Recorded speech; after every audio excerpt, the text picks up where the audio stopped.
I just found out my building has a secret tenant, and it's not even human. Okay, so I 26F finally managed to snag my dream apartment. Great location, surprisingly affordable for the city, and a fantastic view.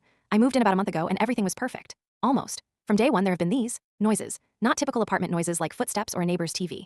These were more like a constant, soft whirring, combined with tiny, rapid thumps and what occasionally sounded suspiciously like miniature chittering arguments. I figured it was just old pipes or maybe the ventilation system having a really bad day. This building does have a lot of character, as the landlord put it. But then the sounds started to get more specific. I'd hear what sounded like tiny, muffled, high-pitched declarations followed by even tinier, enthusiastic applause. Sometimes it was a frantic, almost stressed-out rustling. I started to wonder if my neighbor had a pet ferret, but like, an entire colony of highly organized, very vocal ferrets. It mostly happened late at night and early in the morning, which was particularly annoying because that's when I need my beauty sleep. I tried to ignore it, but the sheer persistence of the noise started to chip away at my sanity. One evening, after being kept awake by what I swear was a miniature, high-stakes game of Monopoly happening in my walls, I decided I'd had enough. I tracked the sound to the wall that separates my living room from, I presumed, my next-door neighbor. I knocked on what I thought was their door, bracing myself to complain about the noise.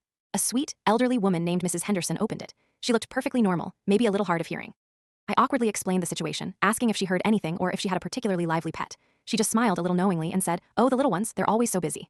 I tried to press for more. "Little ones, Mrs. Henderson? Like, children?" She just winked and said, "You'll see, dear, they're very industrious." And then she shut the door. I asked the landlord again, but he just chuckled and repeated, "This building has character."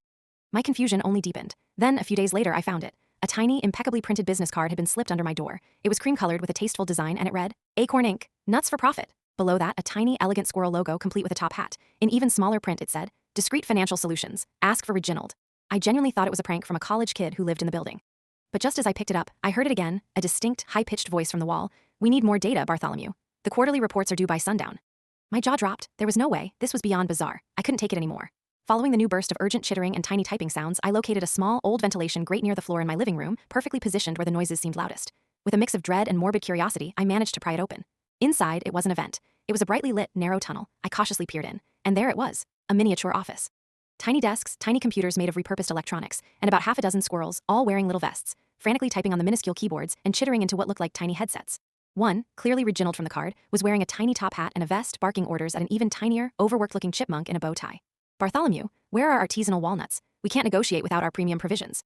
I gasped a little too loudly. Reginald, the top-hatted squirrel, froze and slowly turned his head. He cleared his throat, a tiny, dignified cough, then straightened his miniature tie. "Ah, a new resident. Welcome to Acorn Inc. I presume you've noticed our industrious operations." He then proceeded to explain in perfect, though high-pitched, English that they are a highly advanced, covert financial firm run by a collective of sentient rodents. They've been operating out of the building's unused ductwork for decades, specializing in squirrely investments and market manipulation.